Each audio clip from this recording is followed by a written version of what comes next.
Good evening, everyone. Welcome to another regularly scheduled Public Safety and Transportation Committee meeting. Today is Wednesday, February 18th, and we're in City Hall. With me on the committee in this room is Councilor Julie Irish, Sean Roach, Vice Chair Randy Block, Pam Wright, and Maria Greenberg. We are also joined by non-committee members on Zoom, Councilors Julia Manalty and Josh Princeman, and the city's Chief Operating Officer, Josh Morse, is also with us on Zoom. We have one item tonight, which is, I didn't print the agenda. Here it is on my phone. Item 62-26, requesting a discussion and ordinance change to the city's overnight parking ban. So this is the first of probably many meetings on this item. Basically, for tonight's meeting, I just want to get a sense of the committee and potentially some non-committee members on the direction in which we should go in. Let's collaborate on questions that you have for city staff, particularly DPW and police and fire or any other department. And we're just going to go around the table what everyone thinks about it, this potential item. It was a big ticket item over the last few years. The council has already acted on this item a couple years ago, which I forwarded the results of that vote to the committee earlier today. So we're just going to go around the table and just offer up any thoughts for right now, what folks have on the agenda. But before we do that, the only vote we're going to take tonight is to hold the item. And I would like to put it back on the agenda on March 4th, which is our next meeting.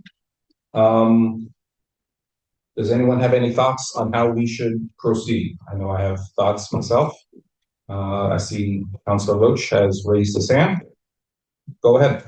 I like the idea of going around the room, but one of the things I think that we might focus on first is if we can align on some goals for the group. And then there's going to be a lot of solutions and suggestions about how to get the solutions, but I think getting goals out there first. Okay. Councilor Irish. So starting place, maybe just for where we are, just to refresh some what's happened, a brief sort of overview of sort of brief history, don't have to go there, but we've covered a lot of ground, plus like more discussions around this, but just to bring everyone up to speed what's happened and where we are, that'd be great for me, I think. And then kind of move into goals. Overview. I accept the friendly amendment.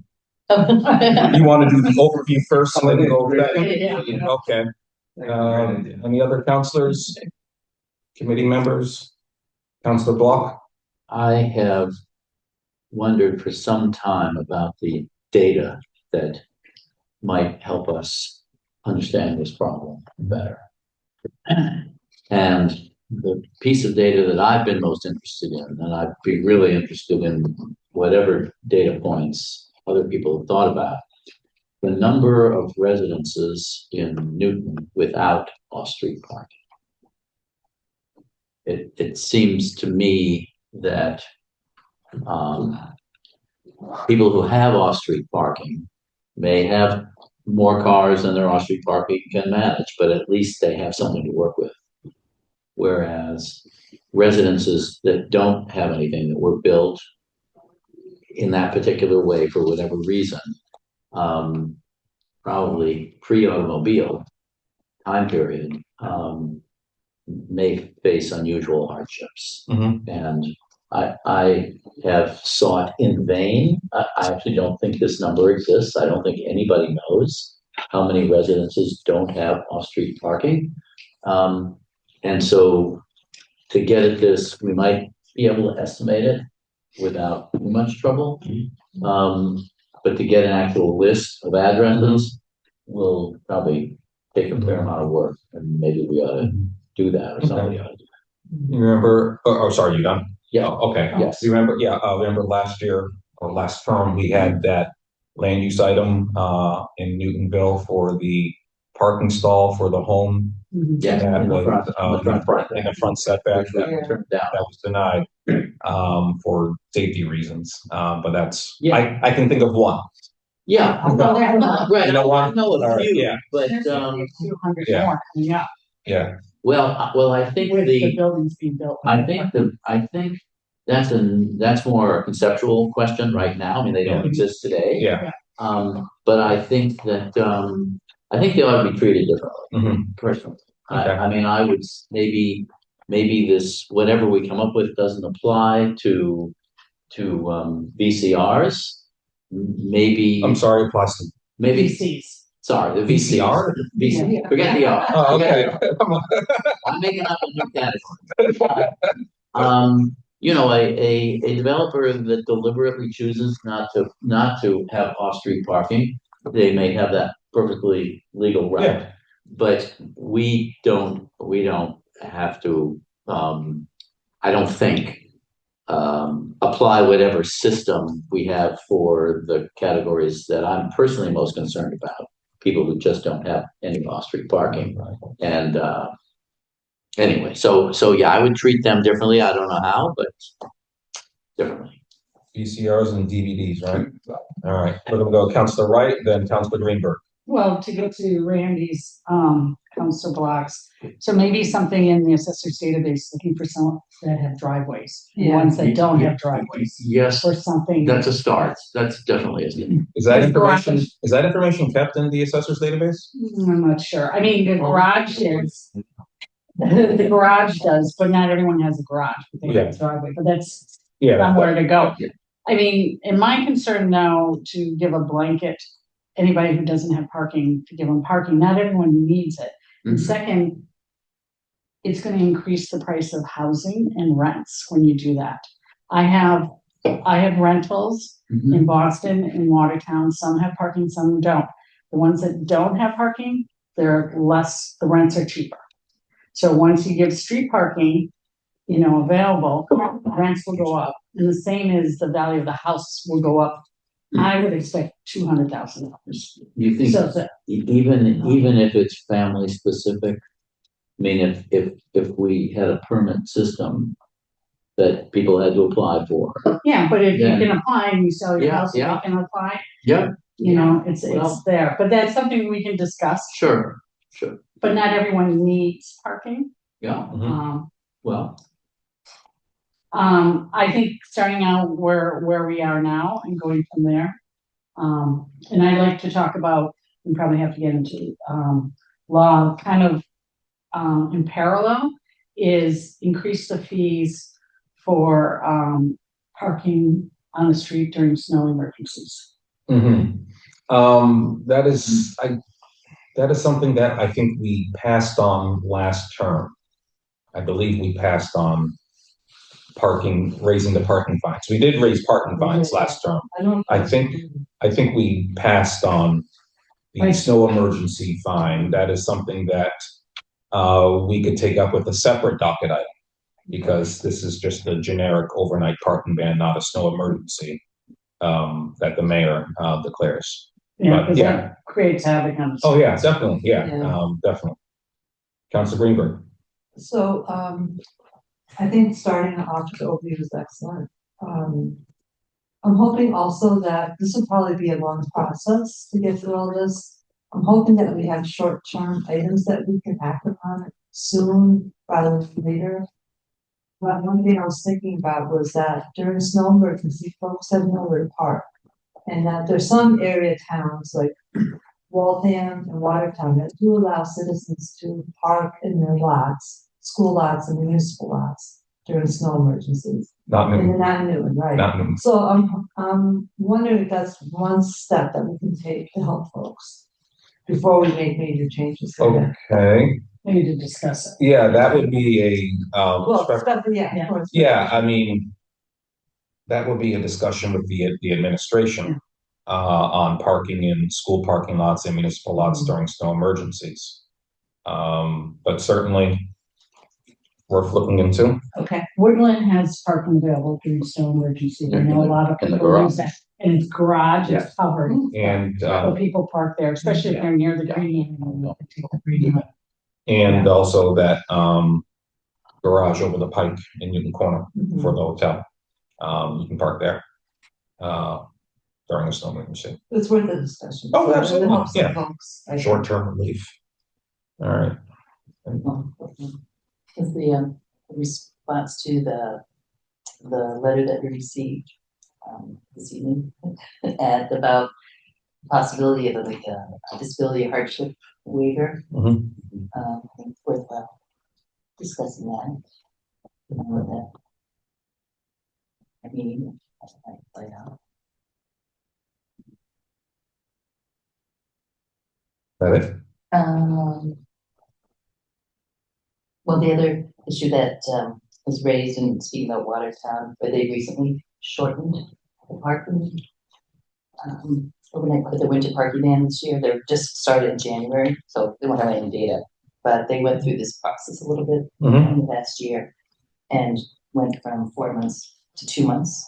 Mm. January to March, they just started that January 1st. March 1st.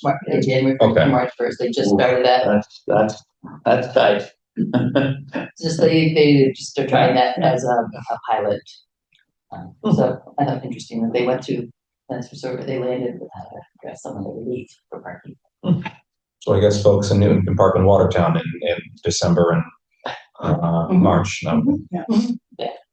So, Yeah. and then I think, Councilor Roach, you had to raise your hand? Yeah, two things. Councilor Wright, it does not appear that driveways is a data element on the assessor's database, at least through MapGeo, Sometimes there's hidden layers there, so. which is why it doesn't appear. Yeah. And then, Councilor Greenberg's point, I think is an important point, if we do something short term. But the fact is that nothing matters until next year. So we can do as much as we can, but we're not gonna do anything that's gonna affect this year's parking ban. And so therefore, we have some time until we could do something that's effective in a month, but then it won't be effective until December 1st. Yeah. So it's just something to keep in mind. Yeah, I mean, a conversation with the administration about snow emergency, parking in municipal lots and school lots during snow emergencies. I mean, I can ask that question, offline and I'll share that and share that information. Councilor Wright? So one of the things, and again, talking to the administration, they may not be as want that parking in municipal lots because they didn't know if they were going to call another snow day for the schools because they didn't know if they would have the lots in the areas around the schools cleared enough for it, but it was a 2 feet snowstorm, so I mean, it was more than usual, but I think they have their hands full clearing the lots. Yeah. There's a big thing to talk, but maybe right now our snow ban goes to April 15th. No, March 31st. Oh, March 31st, okay. Yeah. Used to, right? They used to. Yeah. When I first moved here, it was December 15th to April 15th, Okay. 5 months. Just to add on to your point, the city needed to use some parking lots to bring their snow Yeah, and haul it off. So it's tough to ask them to let people park when they might need it to dump a lot of extra snow, and I don't know when or how. Or maybe we Big designate 1 or 2 that's not near these garages or something, you know, other Yeah. places. I mean, Yeah. that is something I think it's worth looking into. Sure. I mean, some questions that I have, I guess it's for the police department. Would be how many overnight parking violations are there in a year? Just, that's good information to know. Yeah. And, you know, and by that, how many in a night or in a week? That's good information to know. And, where, or is it just like? oh, yeah, and I have Location. Oh, I have sorry. more on my Oh, sorry, phone. just to- You're breaking into my Sorry. questions. And you know, and how many different cars are there? Is it the same car over and over again? Well, that's one car. with 5 violations. So that's 1, not 5. And then also I have my notes, where are those located? More specifically. You want to go to Councilor Wright first? That's right. Yeah. Oh, I thought you had your hand up first. No, definitely not. We're going to But going Councilor on Wright. to that, and maybe this is talking to the police chief, is what I've heard in the past is the police don't like giving tickets. So even though you're gonna get that data is very limited Mhm. because they don't like enforcing that. Oh, aren't they so nice? Well, it's complaint. Councilor Roach. My understanding is it's complaint driven, right? Yes. Generally, yeah. Yeah. So that's, I think what it'll tell us is not only the frequency, but where people feel the problem most acutely, because that's where the complaints will be cited. That would be fascinating data. Mhm. Yeah. Any other opening remarks? Keep raising your I hand. know, I just, Keep raising your hand. That's fine. because I was just thinking about, it'd be great to hear from, DPW at some point of what this past snowstorm was like. That's recent, it was a good test case, and We haven't had a big storm. yeah, That was a big storm. that was, It it'd be great was- to get some of their Put them under a feedback. lot of stress. Yeah, Absolutely. violations and snow removal and park and all that, that would just be great to get a, Yeah. What worked? What didn't work? exactly. All right. And fire department also. Fire department too.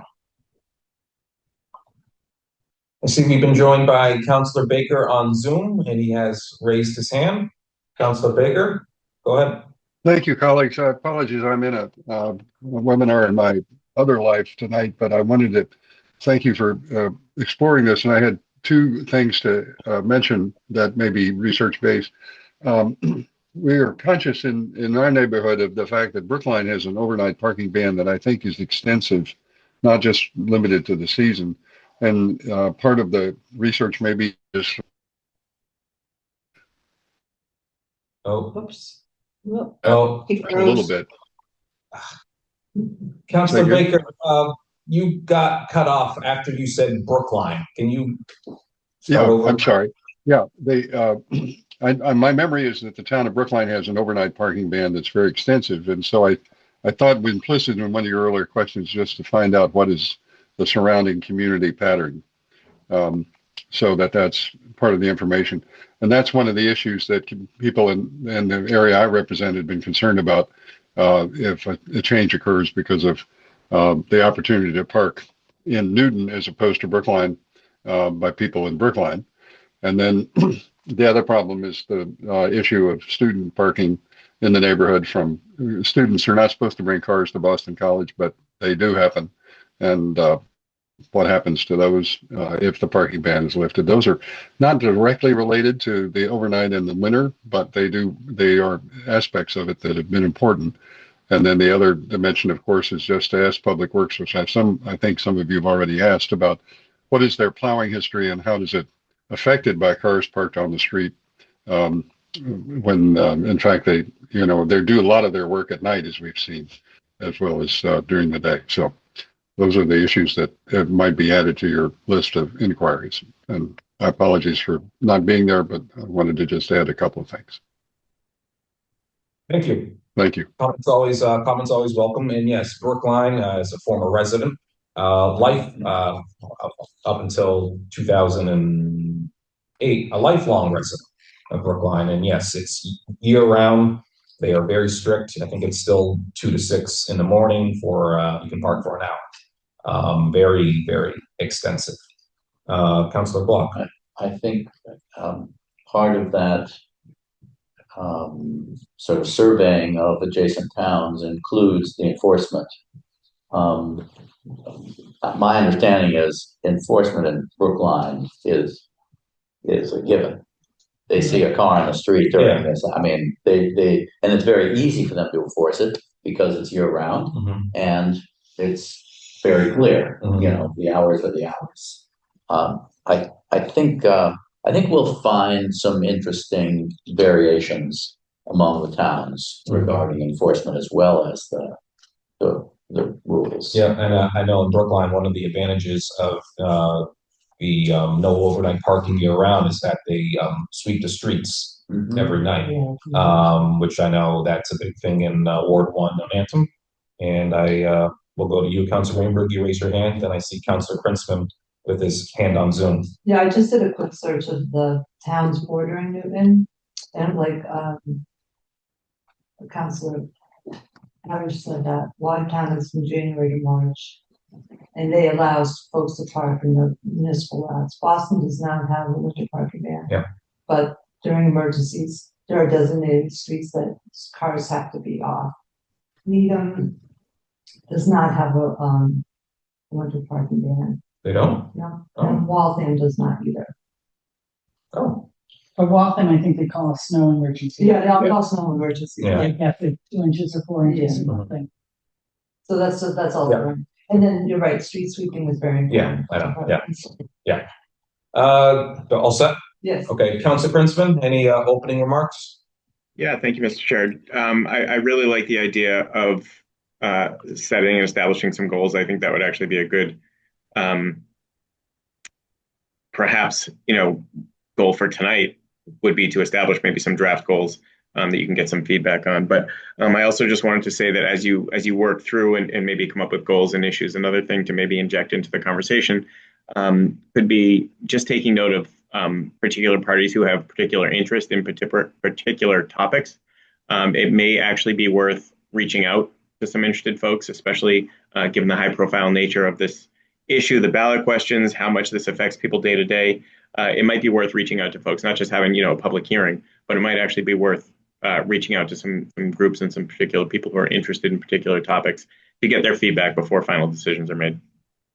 I'm sorry, what groups, Councilor Princeman, would you have in mind? It depends on the issue. I know if you're going to talk about college campuses, I certainly think, Ward 4 in and around LaSalle, I think Ward 7 in and around BC have a particular interest in those. You may want to talk to both the people, but also residents. You may want to talk to the colleges about those particular issues, the neighborhood associations in and around those places. I think folks have already mentioned, certainly fire department, DPW, the ballot question organizations, neighborhood associations. I just think different people come at this from different angles, especially when it comes to different aspects of the question and the overall policy. Thank you. All set? Absolutely. Thank you. Okay. And I have been in touch with both ballot committees over the last week or so. So I've had great communications with them. Councilor Wright? I like to tag on to that is maybe one night have each, determine which these organizations they are and let them present for 5 minutes. So we can kind of hear from their side, or 7 minutes or something, give them a little more than just 3, and they can put up some slides and have them all on one night so we can just hear all the different perspectives. Councilor Roach? I love that idea. One of the things that I've been thinking about is if we think about these in terms of use cases or scenarios, or there are different issues in different places, some of which will have to do with geography. So I spoke with one of the people who's been active on the ballot question, who said on her street, it's a mix of driveways and no driveways. Okay, that's a particular scenario. The colleges that Councilor Krinsman was talking about, that's another scenario. I think the more suburban areas where there are long driveways, a lot of frontage, wide streets, that's another scenario. And if we can, as a group, collect these scenarios, get the help from the groups that Councilor Wright was referring to and Councilor Krinsman referring to, and help us kind of get those. And then we can say, okay, we've got basically N scenarios across Newton. The different scenarios probably have the same or similar solutions. Different groups are representing different scenarios. I think the whole thing will line up and make it a much more solvable problem. I think the scenarios are going to be key. Mm-hmm. You probably know this. About how many miles of streets are there in Newton? About 366. 366. Is that correct? Mr. Morse? We just found it out. That is directionally correct. It depends on whose math you use, but you're in the ballpark. It depends on the fractals, right? Like what's does. actually the length of the street? Yeah, It's about 360 miles. 366. It's about 360. I think. 360. That's a nice round number. Yep. See what I did there? Counselor Baker is going to tell me I'm wrong. Go ahead. Okay, no one got my joke. All right, okay, all right. Counselor Baker and then Counselor Maliki for some more opening remarks. Yeah, just a couple of other things. I think one of the issues, the parking ban attempt to repeal obviously did not succeed, and it's a citywide question and a citywide response. And so one of the, it seems to me the default is that you leave things the way they are, but the question is, do you change something as a citywide matter, or do you try and do it by geography? I think the tricky problem with geography is where the boundaries are and what you do in those contexts. So I don't have a solution to this, but I think the default is that you have the parking ban as is because it was upheld by an attempt to change it. And then the question is, what are the wise changes that should be done, if any, going forward, rather than automatically assume you're going to change it and then go from there. So that's just sort of, I think, that you keep what you've got until you've got a good reason to make a change, given the ballot history. That's at least my perspective. Okay, thank you. Counselor Maliki, your hand is up. Yeah, thanks. Just a few thoughts. Following up with Councilor Baker, I think you really need to pay attention to kind of, I call it boundary issues. I hear people throwing out ideas about, oh, let's do this neighborhood that way and this neighborhood another way, or this village one way and another village a different way. But I think you have to be careful not to cause what happens with I guess some of these neighborhood parking districts where you sort of define a boundary and then people shift from just inside of that area to the next street over. And that could very well happen with different rules for different areas in the broader context. I also think I echo Councilor Wright's point about any kind of liberalization is going to make it affect prices, rents, house prices, whatever, because you sort of open up a, parking light type unit to people who have more cars than the parking spaces in the unit, and there's more competition for that unit. I do think you need to have some mechanism to ensure that all these units that we are allowing to be created with less than the traditional amount of parking, whether it's the one parking space per unit or 0 parking spaces per unit, as we're going to be getting, down at Rice Valley and apparently in West Newton Square, that those are not enabled to have de facto public, parking spaces going with them. And I'm not sure what the mechanism for that is. It's either a very, very healthy buffer zone around those multifamily properties, or some kind of enforcement mechanism that whether it's in the deeds or the lease agreements, and that's enforceable. That if people show up with cars or say, oh, we thought we didn't need a car and now we need a car, that they're not basically breaking the system. And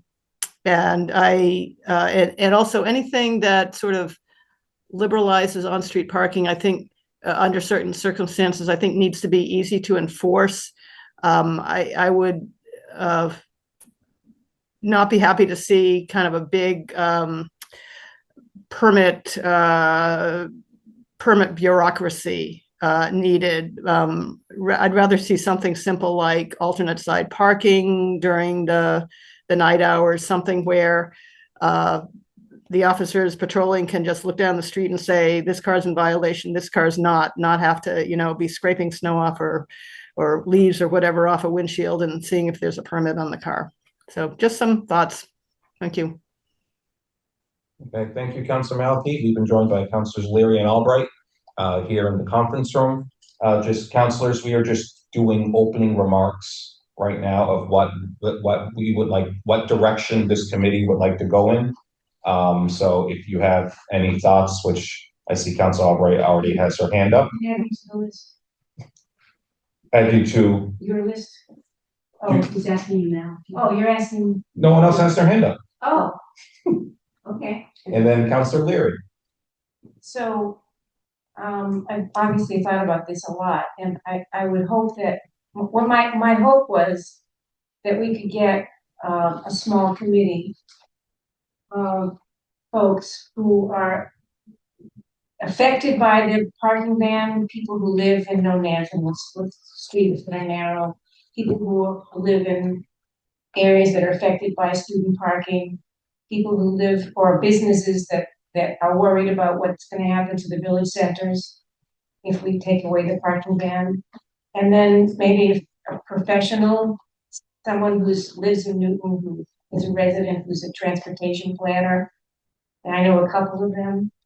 I know about 90,000 of Yeah, well, them. Okay. but actually credentials, not just, we all think we're professionals. So a small committee of 5 or 6 people, something like that, who could dig into this with the help of the transportation and parking people, with the help of the police and the fire and planning, and study this for a couple of months, 2 or 3 months, and then come back to this committee with recommendations. So that was my hope, that we could do something like that. That's a proposal I just wanted to put on the table. Your 2 cents? That's my 2 cents. Yeah. All set? Yeah. Councilor Leary. I had a similar thought about a working group that could made up of a diverse group of Newton residents and professionals that could help us make a decision. If we do remove the regional overnight parking ban, I do believe that we would need something in its place. And in some denser communities, particularly thinking of parts of Normanton and Newton Corner in Ward 1, we might need to consider something like resident parking. Like a sticker. Like a sticker, like Cambridge and Boston does. And if we did that, I think the administrative costs would need to be covered by the cost of those. So sorry, go on. So I'm open to all ideas, but I do think we can't just remove the ban and not have anything in its place, at least in some of our neighborhoods. Mm-hmm. So yeah, the permitting system, I mean, I've always liked the idea of doing that. I do know it is very burdensome on city staff to manage. At least in the beginning it will be, but. Well, I also think we would need to do something to make sure that our streets are getting swept adequately. We already have a pilot street sweeping in Normanton that generally works pretty well. And in order, because the phosphorus removal is, I think people are aware of that is an issue. And it's really difficult to sweep the streets in some of our neighborhoods when they're currently parked up. Mm-hmm. Okay, thank you. Yeah. Thank you.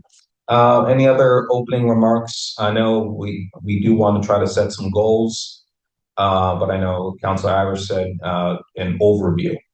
So what would you like to discuss for an overview? I was just looking to remind what the ban was, maybe, as we sent this out. Yeah.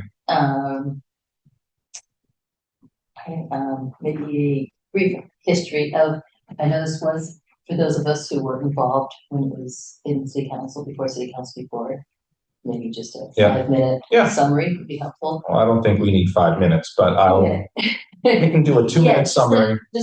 And then again, that's really sort of the overview of the Yeah, well, I know Councilor Don Lubed has his hand up, so if he has some opening remarks. Thank you, Chair Lucas. Just one, which is to say that my understanding is that there have been members of the community who were leaders in this conversation leading up to the vote, who have been engaging thoughtfully and meaningfully on working through collaborative ideas about how to make progress here and move forward. And so I just would want to share that I hope that any direction that this takes and wherever this goes from here, we are engaging with them and engaging really deeply with community across the city. Thank you. So yeah, the overview, I sent out some emails earlier today. One of them is the actual text of the ordinance. And it just says right here, from December 1st to March 31st, it shall be unlawful for any vehicle other than one acting in an emergency to be parked on any street, way, highway, road, parkway, or private way dedicated or open to use of the public for a period of a time longer than 1 hour between the hours of 2 and 6 in the morning. So basically, the ban runs from 2 to 6 from December 1st to March 31st, but you can park on the street during that time for up to 1 hour. After that, you will be subject to a ticket. And the ticket, the fine is $25. And then the other thing that I sent out was just a very brief history of the council's actions from October of 2023, where the council had to vote on whether or not to repeal the overnight winter parking ban. And that vote failed with I'll just do it this way, 21 councilors did not want to repeal the ban, and then 3 did want to repeal the ban. And then because of that, it went to the ballot question in 2025. Prior to that, there was an amendment to have a 2-year trial or pilot that also failed with 17 councilors voting against that and 7 in favor.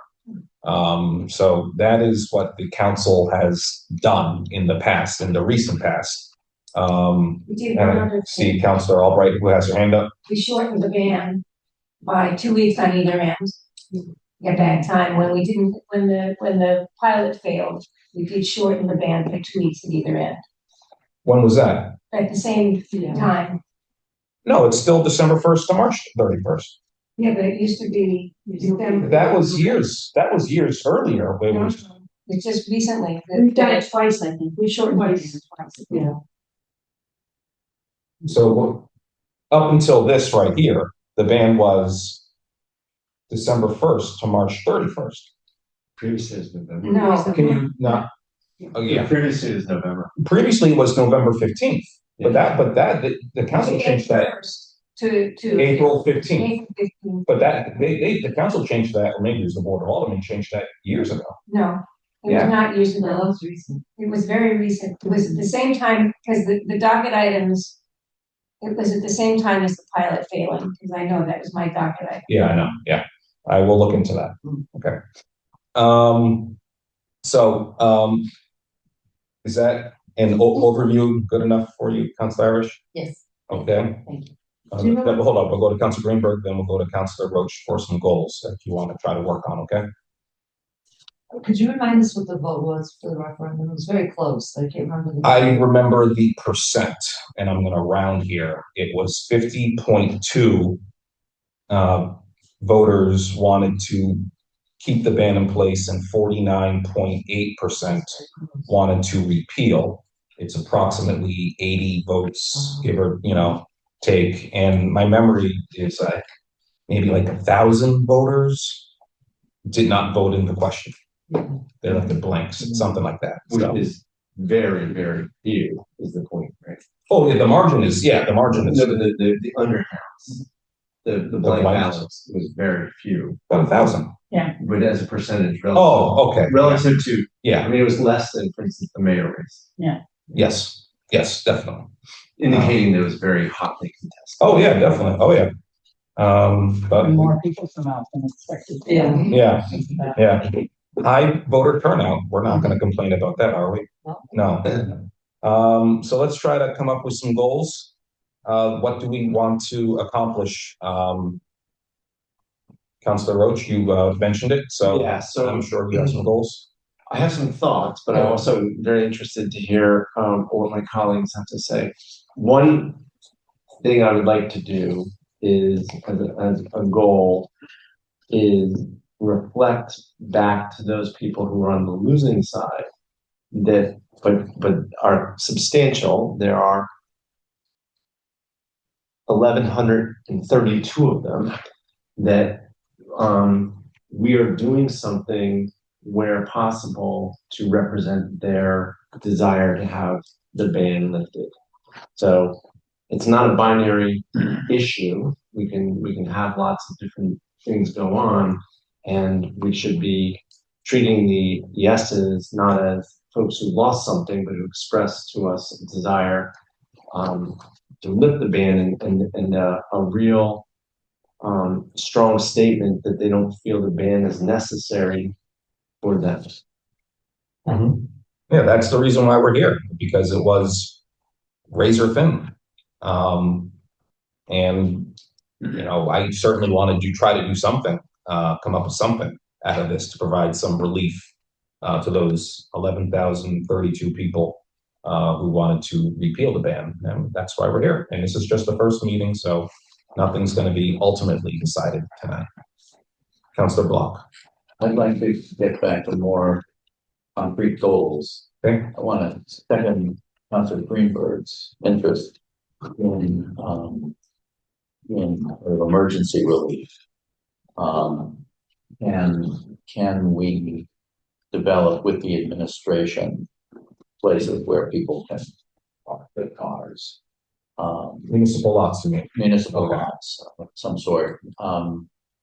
Not only during snow emergencies, but we already have a system, but maybe that system can be enhanced somehow to make it more likely that residents who don't have off-street parking can get a space in the municipal lot so that they can comply with it. The other goal which I think I've picked up on in some of the emails, public emails that are out there, is the hardship issue. I'd like us to explore the different sorts of hardships. I mean, it seems to me that has a strong appeal for just about everybody. That we ought to identify situations that are hardships and what solutions we can develop in order to ease those hardships. I think that's very different from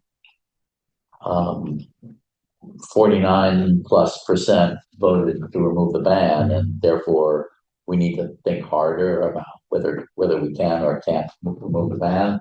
I see this more as adjusting the current system to deal with hardships, to deal with issues that we're able to identify as a community that we can work on. Yeah, I mean, right now there currently is a system for hardships. It's the municipal lots, not during a snow emergency. Right. And that's also a question I would like to know, is how many cars park in those municipal lots tonight? That would be a good starting point. And I don't know if I presume that's the police department who issues those permits. Or do you just park them? No, I know the police department does have to issue the permit. That is something I would like to know. There may be neighborhoods that are better served by that are sort of live closer to a municipal lot, and it's more feasible for them to use it. And there may be neighborhoods that aren't. And what do we do about that? Are we maybe we need another municipal lot serving another neighborhood? Well, more parking lots. This is blue sky. Okay, this is just, let's put everything on the table. I think there are also, I don't know whether private lots or private garages play a role in this, but they could. Again, theoretically, I mean, private lots, there's, this came up a little bit with the 56 Chapel Street discussion, when they wanted to expand their parking. Would in exchange for expanding their parking, they allow some civic use, and we never really got to that point. But maybe we should, maybe we could. So just throwing those things. Yeah, I mean, one thing that I would like to ask, and I don't want to put Mr. Morse, on the spot, but, the municipal parking lots, you can't park in them during the snow emergency because the plows have to remove the snow and all that. But, we have this beautiful municipal lot in Newtonville that has a roof over its head. I don't know why cars can't park in there during a snow emergency. I don't know. Something worth looking into. We gotta coordinate with DPW and the administration, but that goes to something to what you were getting at, Councilor Greenberg, albeit in a very small portion of, or a different portion of Newton, and that's Newtonville. And obviously that's not in every village center, a covered municipal lot. So that's something worth looking into. Councilor Irish. I just want to follow up on Councilor Watt's idea of looking at the hardship. I think finding something that's citywide is going to take much longer, but something more specific, really just finding the parking relief for people who need it, and making it maybe less burdensome in a way that makes sense. And maybe taking a look, as you said, looking at a map. I don't know where all the municipal lots are, but where they are per village. Are they all clustered in the north side or the south side or in a couple wards? So that might be helpful again to look at who's parking there, but where they're located. If that makes sense for the people who need parking relief for true hardship. And if not, then that's another, is there a waiver of some type or something that they could do? But I think that would be a short-term goal and something doable. Again, what would qualify for hardship? That's probably, but there might be something out there already. I don't think we not need to recreate it. There might be other municipalities that looked at that, but as a short-term goal, I think that could be possibly achievable. Councilor Baker, you've raised your yellow hand. Just one other thing before I have to depart, I appreciate it, is I just want to pick up on Councilor Malachi's point, and I hope that one of the goals of the committee is just to understand the potential incentives that occur if you do change the rules so that parking allowed on the street. What is going to do that do to the degree to which people have access to that option as opposed to taking care of their needs on site? That's a tricky issue, and I think the question of trying to, I grant you the genesis of this is trying to respond to the people who did not succeed. But again, the voters said keep the parking ban by a small margin, but that's where we are. So again, I urge the committee in thinking of long-term goals to think carefully before undoing a system that has survived a ballot challenge. So thank you very much. Definitely. Thank you. Councilor Rowe. So I think Councilor Baker raises an important point, which is the direct purpose, as I understand it, of the overnight parking ban in the winter is to deal with snow and the exigencies of snow. And it has this collateral effect of making people have to think through a car decision and their rental or home purchase decision, and I'm a little, I get Councilor Baker's point, which is if we drop the ban, then there's this possible incentive, but the point of the ban is to deal with snow, and I think that there are other mechanisms, and we shouldn't be using this as a sideways tool to do land use and parking management more generally. So that's, and then I want to come back because I think people will probably want to respond to that. But I want to respond to that. Yeah, I'm sure. So my understanding is that it's not about snow. DPW we're not talking about a snow emergency, to be clear, but just a couple inches of snow, DPW can sweep the streets with snow on the ground. I think that's what they told us before. I see Councilor Albright nodding her head. I guess, I don't know the genesis of the overnight parking ban and why it was created eons ago. I don't know. I'll be the first to say I would like to know. But I don't believe it's snow. Well, it is a winter parking ban, right? So we could decide, one of the things we could do is we could say it's from July 1st to August 1st, and it's a period of some time that Yeah. makes you think twice about getting a car. Summer ban. But if the goal is to influence people's car purchasing decisions, then we should be explicit about that. I don't think that that's appropriate for a winter parking ban, but if that's what it's grown into, then that's what it's grown into, but let's be explicit about it. Yeah. Councilor Wright. To kind of come off of that or to add on to that. I think some of it though, it is about people buying cars because we have, you know, some developers that come and say they want more parking and we tell them no. And then, for instance, in Waupun, there's the one condo, they wanted 2 parking spots per unit. They, you know, the city said, no, we only do 1. And they had a hard time selling them. They had to bring down in price, which is good. So it's more attainable, but it's only with 1 parking spot. So you're going to attract certain people. And, you know, I think Newton at one point had a year-round parking ban. And so it was lifted for most of the year and just kept the winter. But I think just lifting it, lifting it will kind of undo things that we're trying to do to get people to be car light and in these units and start filling up our streets. Where are you talking about? Behind Waupun Center. Yeah. Waupun Center and the golf course. Yeah, Oh, right there. behind Barry's Deli and all that. Yeah. Oh, okay. So, All right. so Yeah. I think Okay. most of the units only have, I think I talked to the developer, I think 1 parking spot. I think there's a couple of units, the bigger units have 2 parking spots, but they wanted more parking. They didn't get it. They didn't get it approved with a special permit. And they had to bring down the price because they couldn't sell it for what they thought because people kept on saying, you only have 1 parking spot? I'm not interested. Yeah. And they would leave.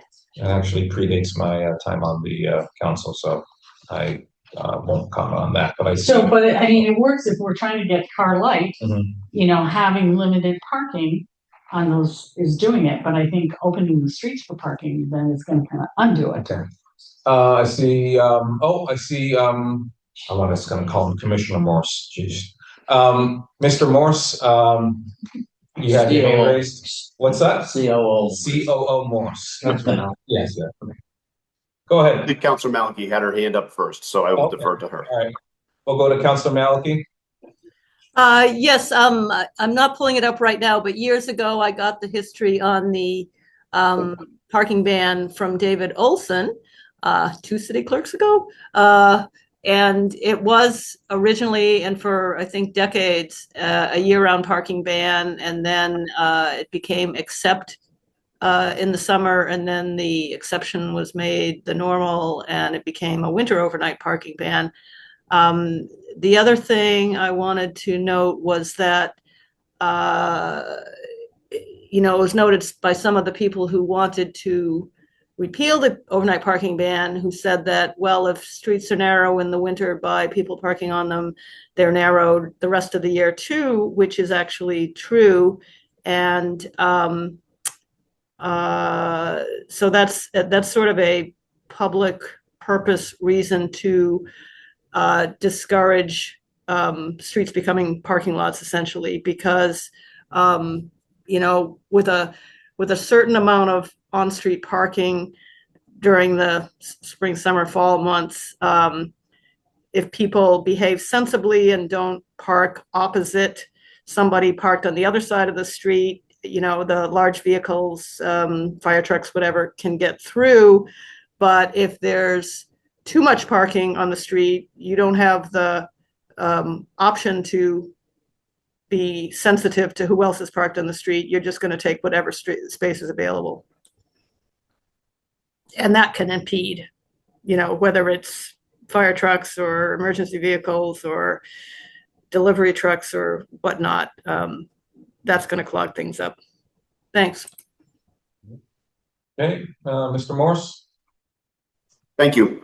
Just a couple quick thoughts. I'm mainly just listening this evening, but one thing would be that I believe the parking ban in Newton started sometime in the 1930s.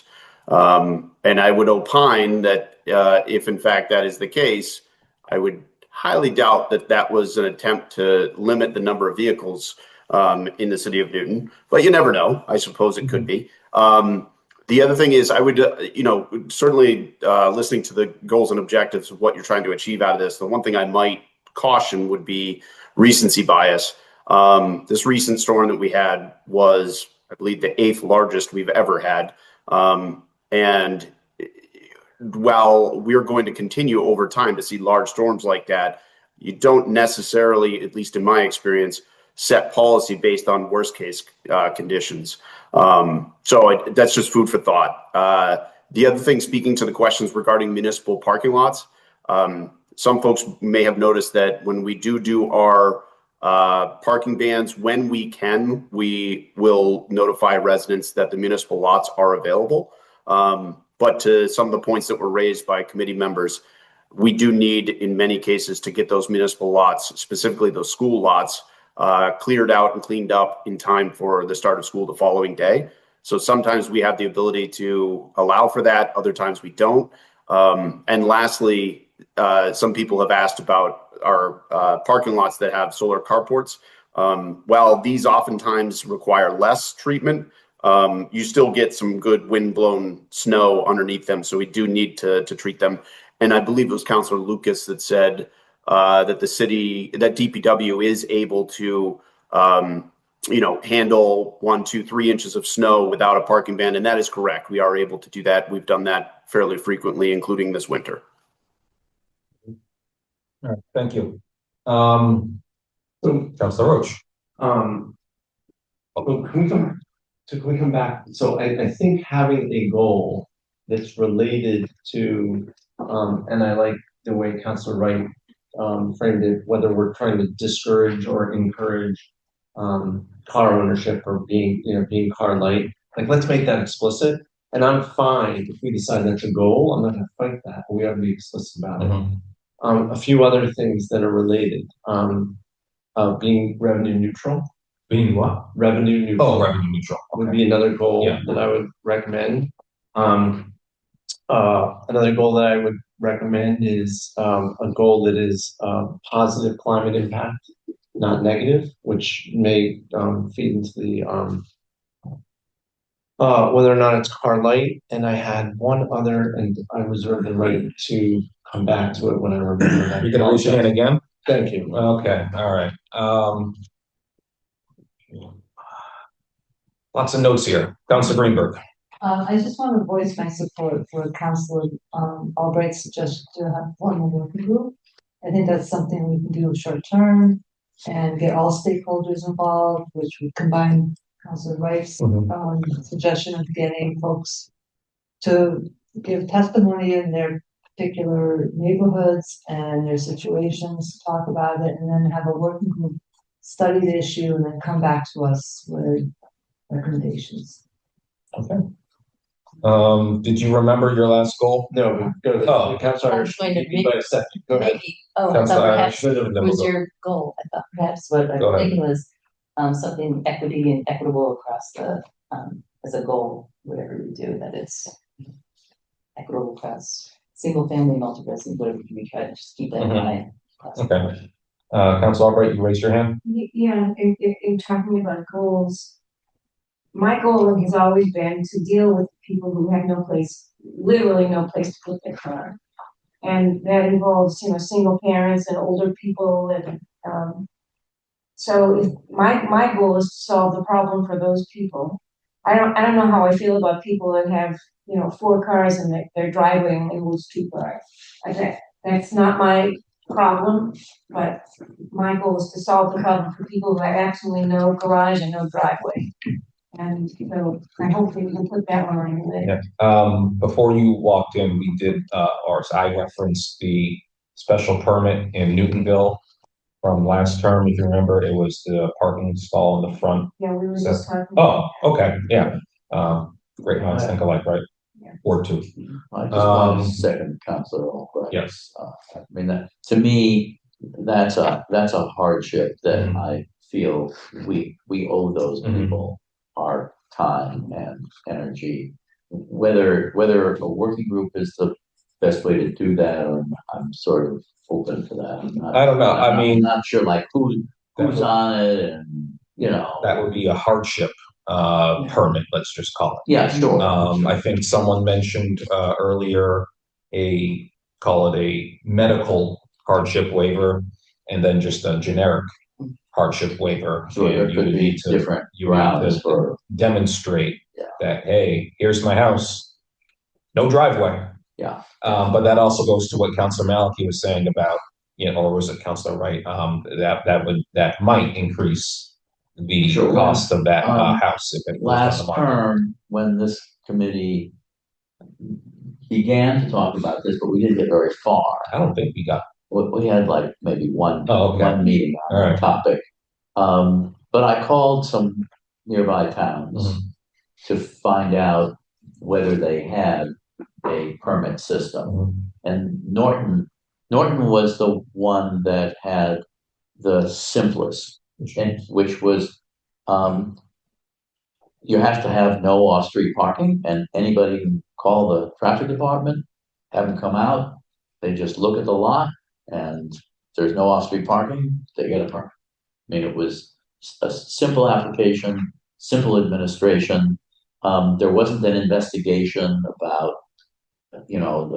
whether the family had a medical situation or whatever. It was just, if you didn't have off-street parking, you got one and only one, and that was it. I found the simplicity very appealing, and we may want to talk to them. Yeah, I guess we'll have to bring in Captain Devine. He runs the traffic bureau in the police department.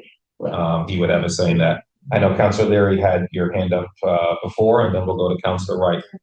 Just the other side of that, I am certainly sensitive to someone who, especially like families with young children who don't have a place to put their car. It complicates things, but at the same time, parking has a lot of value, and for me, part of car ownership would include a parking space.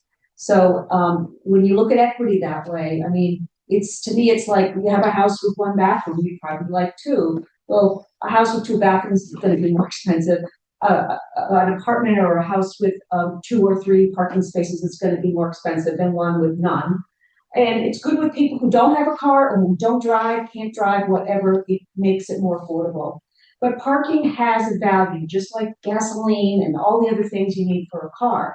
So I think you have to be careful with the equity issue. And I remember a number of years ago, there was a whole discussion about this was when they wanted to initially up the fine from $5 to $25, particularly in Omantum. It was an issue. We wanted to figure it out first. And I remember the police going to people's houses and looking at their driveways and to figure out, it was like, well, they have 4 cars. I have 4 cars, so I need to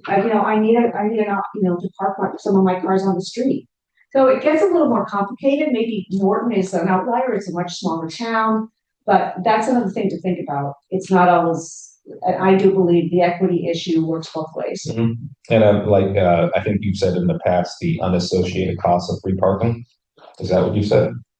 Well, yes, essentially. Yeah. I mean, we have cars in Omantum that use our streets for long-term car storage. Mm-hmm. And we do have an ordinance that's 72 hours, your car could get towed.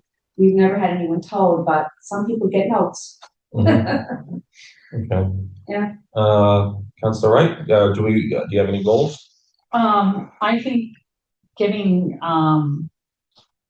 the people, different organizations, different groups or whatever, and coming to us and presenting to us, I think that should be sooner than later because it's going to affect so much what we're going to do.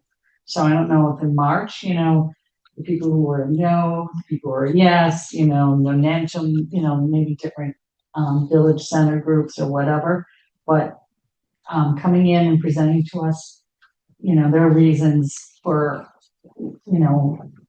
solving this parking situation, I think would help because there might be things that we're not thinking of, and that can be fed into what we're going to try to solve the problem. And again, I have spoken with both ballot committees at length in the last week or so. So yeah, it's something that we possibly do. I need to reach out to them to see if they each. But I think there's other groups on too. March 4th. Not just them, but I think there's other. I understand. I also worry, how many groups are there and how much time do they need? At least with the two groups with the parking ban question, we know who they are. Yeah. They're easily accessible. They're on the call right now. I would like to hear from them. I think looking into like 6 groups or 7 groups and then have people submit. And then from submitting what groups, you can take a broad section. You didn't hear anything about people who have medical issues or disabilities or whatever. So there might be someone presenting from that group. I'm gonna probably take a little Counselor Princeton's thunder here, but I think the college groups are critical. I wholeheartedly, and I think it's worth the time to have 10 groups. However, I would not be asking the groups for solutions. I'd be asking the groups for problems. Yeah. And I think if we're going to have a working group, and I'm not hugely in favor of the working group, but if we're going to have a working group, and that's the consensus of the committee, then I think the working group needs to have our goals articulated clearly, which I think there's been great conversation about it. And then the problem set from the various groups as inputs into a working group makes a lot of sense to me. Mm-hmm. So I have going back to the 2 ballot groups. It's mixed on the working group. I asked them if they would like to be on it. One ballot committee said, no, we don't want a working group at all. We don't want to be on it, I should say. They're not opposed to a working group. They just don't want to be on it. Just to give you a heads up. I see Councilor Princeman has his hand up, waiting patiently. Go ahead, sir. Thank you, Mr. Chair. One comment and one goal. The goal that I would submit to this group or working group or whoever is ultimately trying to enact the goals would be that the ultimate policy disincentivize college students from bringing cars to Newton. Okay. I think it feels like that might be a goal that people could agree upon, but who knows? The other comment I wanted to make was that I think this committee might want to establish either short-term or long-term goals. I think we owe it to the residents to put something forward and to really craft a proposal and really change the ordinances as we see fit by the end of this term. But I don't know if the committee and or the council want shorter term solutions or proposals. If the committee wants some short-term goals and some long-term goals, I don't know if the committee is interested in using the upcoming winter parking season as a trial to then finalize something, in sort of the second year of our term. But I wouldn't push it out beyond the second year of our term. I think we should use this term to respond to what has been done, the ballot question that has been proposed, the obvious desire for changes here, need for some comprehensive policy, some equitable policy, and do that. Councilor Princeman, hold up. When you say short-term goals, you don't mean this right now, current parking ban season to deal with anything right now. You mean for the upcoming December 1st parking ban season in terms of short-term? Well, I think there are some immediate things that could be done. I think there are some sort of mid-range things that could be done in terms of maybe a trial for the next winter parking season and some long-range things that could be put in place. So, I leave that up to the committee. If it were up to me, if Josh were, the king here, there are some changes I would make immediately, sure. But, I don't foreclose that as a possibility, but I leave that up to the group what they think is best. Okay, well, I think you're the chair of programs and services, not the king of this committee. So I think you're I'm not the king of anything. I'm just saying I can think of some short-term solutions that I would put in place, and I don't want to foreclose the possibility of those, while at the same time saying I understand if the committee wants to, use next winter as a trial, or if it wants to, wait 14 months to put something firm in place. I just think those are all options, and you might want to discuss, do you want short-term, midterm and long-term goals?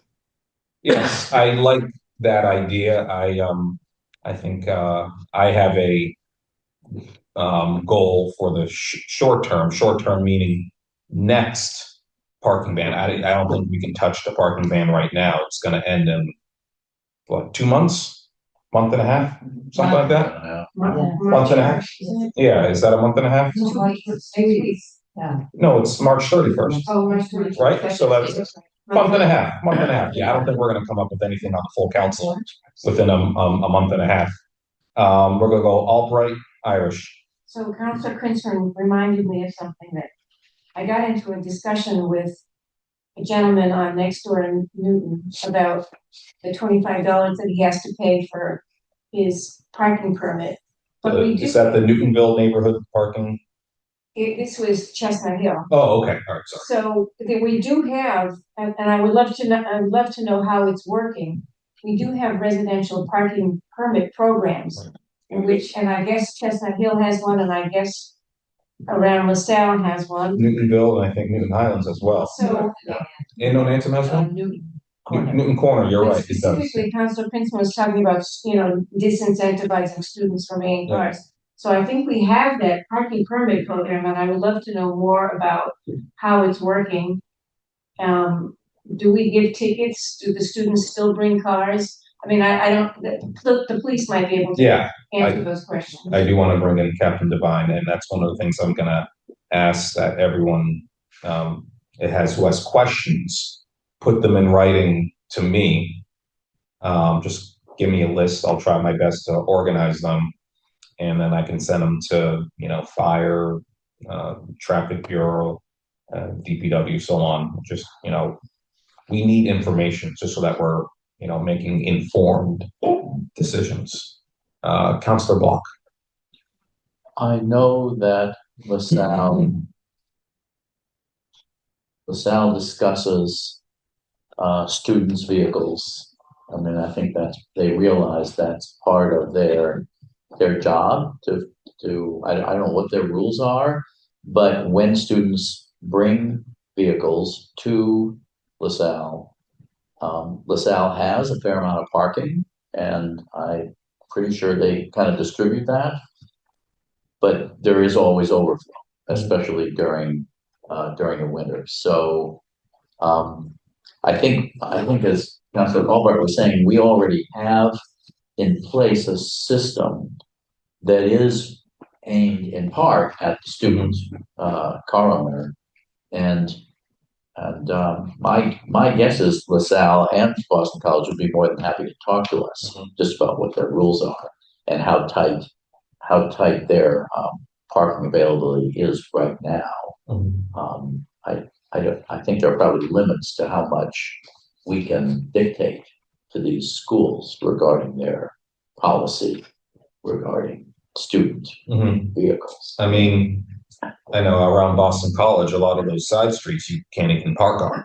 Right. You can park on Com Ave around Boston College, which I always see when you're driving eastbound on Com Ave on the right-hand side. There's always a row of cars right by the train station. Yep. I wonder who is responsible for the car ownerships. Are they teachers working on weekends, or I don't know, staff? I don't know. The dorms all up and down. Yeah, so I guess some do bring their cars. I don't think it's none. Of course, if they live off campus, then it's they can do whatever they want. I mean, I understand Councilor Krinsman's comment. I mean, LaSalle is a neighbor. Is a neighbor, right? A personal neighbor. Yeah. They just so you know, they hold a monthly neighborhood Zoom meeting. I attend that, or I think it's open to basically anybody in the neighborhood who wants to show up, and they talk about stuff like this. But this again doesn't feel to me like a hardship situation that I feel drawn to, and that I think the council should be drawn to. If students come and they bring cars and a school doesn't have enough parking for them, even if they're voters, I don't find that a compelling situation whereas somebody who doesn't have any off-street parking, that really bothers me, that we've sort of left them stranded. Just to be clear, I only brought it up because I wanted to know how well it's working and keeping the cars off the streets. Yeah, I mean, I don't know if you were here when I posed the questions. If I can find my note.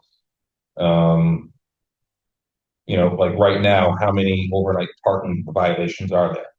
how many different cars get tickets and where are they located. I mean, we need data to make an informed decision. Complaint driven a lot. A lot of ordinances are complaint driven. Yeah, that one. Yeah. Yeah. Irish and then Roche. Sounds great.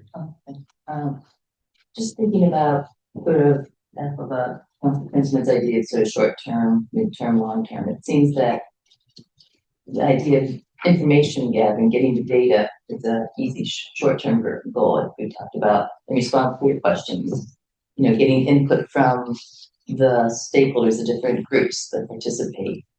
Seems like information again, not asking them for solutions, but asking to present the issues. Another that's information and data gathering as this first phase, and so whatever groups we ask to have that represented across the city to make sure that we're pay attention to who's presenting. It's not all the certain areas, and be representative. And then that sort of once we get that short term of the information around the violations, are there towing? Are there are there any costs related to any of these things?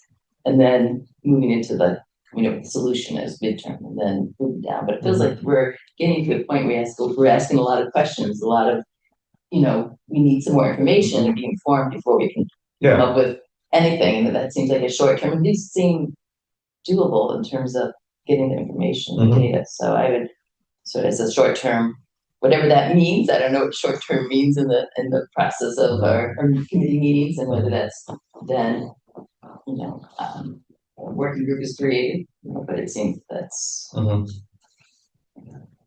information gathering is a reasonable short term. Councilor Roche. There seems to be a goal, which is to limit on-street parking. And it's not clear to me whether we're all talking about the same thing, which is, or to preserve some on-street parking, or maybe not. Is our goal here to not have parking in certain areas, or not too much parking in certain areas, because on-street parking is aesthetically a problem? So we talked about the emergency vehicles, great. We talked about other issues having to do with navigating the streets. But if my street is fully parked up, do we consider that a problem? Do we consider it a problem because I don't have availability if I want to have visitors? I think I'd like us to be very clear on what is a bad outcome in terms of neighborhood parking. And I say this when I think about the college parking, Councilor Block, do we not want student parking around LaSalle and BC because students push out other people who might use that parking, or because we just don't want cars on the street, in terms of assuming that there's enough width? And I'm not probably seems like I have a value here, but I don't. Just want to understand and make clear what our goal is here in terms of making parking available or not making parking available. Oh, parking, isn't this fun? I read the entirety of The High Cost of Free Parking, which is like 700 pages. I loved it. So I can think of nothing more. I can be here all night. Yeah, and I don't want to be here all night because this is just the first inning, to use a sports metaphor. But I would love to hear from other members of the committee about what is a bad outcome in a neighborhood in terms of parking. I know when talking to some folks in Nonantum, the parking up a block prevents them from parking. That is one scenario. But then the around the college, is that because people who live there can't use the on-street parking, or is they just don't want parking in front of their homes? And I just want to be clear on what our goals are. Yeah, I guess around the colleges, I presume there are some parking restrictions, at least around Boston College, there are on the side streets. I can't speak for LaSalle, perhaps from the block. Same in Auburndale. They have that near LaSalle and Auburndale where it's already restricted. But I guess, too much parking on someone's street, if it's a narrow street, now two cars can't potentially not travel up and down the road during the winter months, especially if there's snow on the curb and parked cars are more in the middle of the street. Emergency vehicles not being able to get by. That would be a bad outcome, if you ask me. Right, so the navigation, I think, is a clear goal, is we want to have navigable streets. But beyond the navigation, we can deal with that with as Councilor Wright was suggesting, or maybe she was just noting, you can lower the threshold for a snow emergency, which then takes care of, or partially takes care of that. But in the absence of a navigation problem, is parking itself a problem? And the reason I ask is, one of the things that cures this, and we can go back to the Wobbin issue, is if a neighborhood gets parked up to capacity, that's what is the disincentive to buying another car. And I lived for a couple of years in the South End. You just don't buy a car because you can't find on-street parking, and that may be an outcome that nobody really loves, but it may also be inevitable. Okay. You want to? I'll just jump in. I think the availability of parking is one of the issues. And the criteria in my house is if my husband cannot park in front of the house, then he gets upset about it. It's almost like a culture of people, the space in front of your home is your property and it's not public. How many times do I get, who's parking? What car is that? Who's parking in front of the house? It's a public street. I'm really not sure. So I have a little tongue in cheek here, but this is what I hear from my family, from my neighbors, that they do. So it really is about scarcity, scarce resources in neighborhoods. That's what's going on in a lot of our denser neighborhoods. So I totally hear that, but I would love us to articulate that articulate something related to the scarcity as a goal. We are either going to do something that preserves the ability to find a space on my street as a goal or not, right? Because one of the councilors who's no longer on the council said, where did people get the expectation that public property was theirs, right? It's maybe not. And I obviously have a point of view on this. Nobody's gonna be surprised by it, but I think that if we have a clear goal that we give to a working group, then we're gonna have an outcome. But if we don't have a clear goal on this, then we're not gonna get a good outcome that everybody can agree on. And one other thing, in some of our villages, we have to think about businesses who park on the streets. We have a lot of auto shops in the neighborhood, and also people who are working in our villages and they need a place to park too. So these are all sort of things to think. And I also think about them on the street to get swept. Less likely in the middle of the night. Yeah, I was just going to say the same In the thing. middle of the night, but lunch at park. How many 24-hour businesses do we have in Newton? I don't know. No. It's not a park. It's not an Yeah. issue. I was I know. just tease Councilor Leary, but Yeah. Come on now. All right, so I want to try to wrap this up. We're almost an hour and a half in. So I have a lot of notes. So one thing I do want is I want counselors, if they have questions to city staff, send them to me. I will organize them and send them to fire, police, DPW, mayor's office, whoever. But please send me your questions. I will look into a working group of counselors and residents. Does that sound? Yeah, I mean, I do want the city council represented on the working group. I don't know if you're volunteering yourself. If we do, create one. But you can answer that later. But a working group to give us some recommendations this spring, because we do have to act on this by the fall, and I would like to hold at least one. I don't want to call it a public hearing, a public comment section. We can do it in the chamber, and it'll be a hybrid. I do want to hear from the people. their feedback on what we are doing. They obviously, they're the ones that are gonna have to live with our decisions. Any other comments before we close up for the night? Councilor Roach. I cannot stress strongly enough that I think that we should, as a committee, agree on goals before we hand it off to a working group. And I also want to strongly support Councilor Wright's recommendation of a meeting where we basically have groups come in and present. Yeah, so goals first. I put it out there. I have a list of goals here. If anyone wants to submit any more goals to me, you can just send them to me in writing, please. As far as other groups, I mean, the only groups, that I. Can we hold on the goals for a second? How are we going to take that list of goals and semi-formally or formally adopt those as the committee goals before we hand them off? We can send me your goals. I mean, we're gonna put this on the agenda for March 4th. So we will finalize our goals. I mean, we have to finalize our goals by March 4th. Will you circulate what you have as goals for us? So you don't repeat? Yeah. Okay.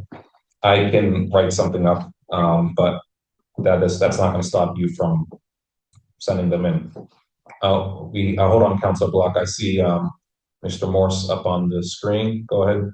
Just one quick thought. I certainly don't want to step on the city council's toes, but it might be wise before you solidify your goals for this working group to have that opportunity to listen to both sides of the ballot question itself, because I think that might inform how you create and craft those goals. Thank you. Yes, That's what I was going to say, but you said it better. You want to say it again? No. Okay. So we need to hear from both ballot committees formally. Right. I think it's more than just. Yes, I agree. We want to hear from community groups, obviously, but I was just going to go into that. If you can give me a list of groups who have a vested interest in this. Well, and also they could reach out to me too. Obviously, but the only groups that I know of right now who have a vested stake in this are the yes and no campaigns right now. Sure. That have put a lot of time into this. Particularly, I know the yes campaign was working on this for 3 years or so. So I know they have a vested interest in this. Councilor Albright, before we leave. Chamber has a point of view of the businesses that are in this village center. If they have a point of view, they could be represented somehow.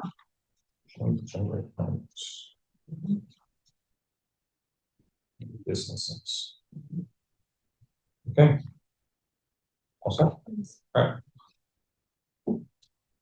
Okay, so this will be on the agenda for March 4th. Please send me your questions and comments.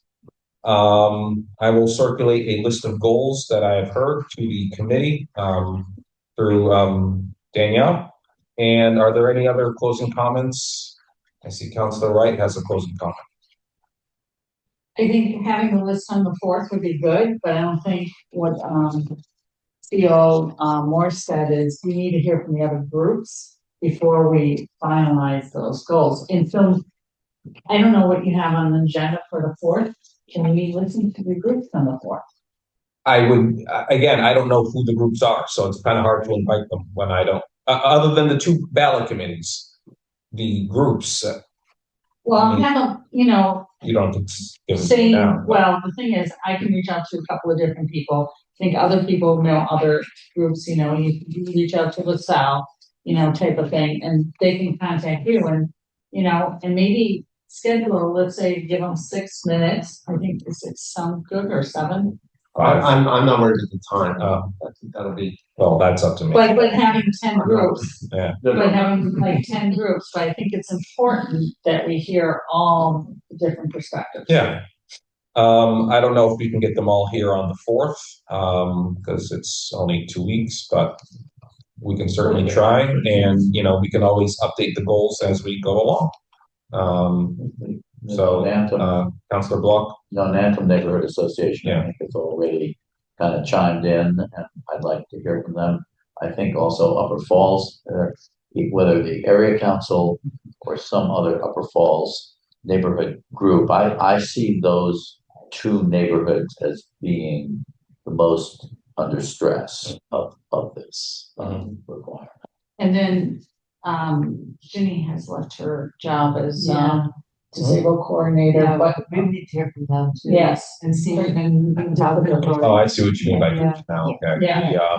The committee on disability or commission on disability. Yeah. Yeah. The Newton Housing Authority. They have very limited parking. Very limited. Okay, well, send me a list of groups. If you can think of any groups, please send them to me. And I'll see if we can reach out to them if they want to present at our March 4th meeting or even beyond. That would certainly be helpful. So you'll reach out to them just in terms of process, if we send you the groups, possible groups, you'll reach out to them as well. Or, if you know, you what have would you? Yeah. groups and a person to contact, Yeah, if you but know that's someone. just to go through you, and just in terms of process, is that the best way? Yeah, so For that- example, the Falls Area Council, it might have some. Do you know anyone? It might- Are you suggesting you might speak to them and then No. speak to them? Oh, no, my suggestion is asking, like, what's the process say when at the next meeting, this is what's happening, or are you going to reach out to them? That's, if I send you the groups. I can, Effort. it's best if it comes from one person, That's so I can. so I can, reach so out I know. So we'll give you names. No, give me groups Yeah, with contact person. with Yeah. the groups with the contact Okay. person. Yeah, correct. Okay. That's what I just That'll be helpful, but clarified. I do want to first hear from the ballot committees. Yes.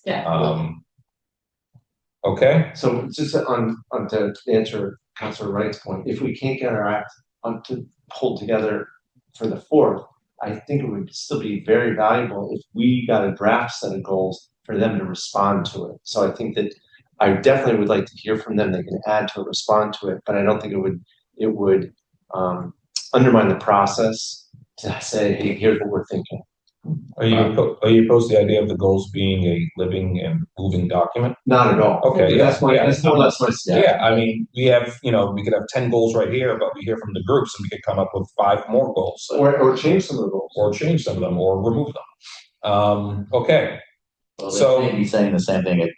What COO Morse said was not what you just said, Councilor. Correct. He thought that we would be better off if we were informed by these various groups and how they articulated their perception of the problem. And I definitely want to go through that process before I agree to even a tentative list of goals. I just think we will be much better off and much better informed by listening. Mhm. That's, and not just to the pros and cons, but to other groups as well. Mhm. And we'll get to the goals. We obviously need to do that, whether we have a working group or whether it's just for ourselves. We definitely need to identify goals for sure. And I don't have any objection to saying, blank slate to them, but at some point I'd also like to hear them respond to what our goals are. And I don't think either way is fine by me. I'm not gonna put an argument on that, but I think the notion of a living set of goals and a living process with these groups sounds fine to me. So we're gonna send me questions, goals. I will also send out this interim list, and let's call it community groups. That sounds great. Send me those 3 things. Any other closing thoughts before we adjourn for the evening? I'll take a motion to hold. Motion to hold. All right, motion made by Councilor Block. All in favor, say aye. Aye, opposed? Abstentions? Ayes have it. The item is held. We are adjourned at 8:36. Good night.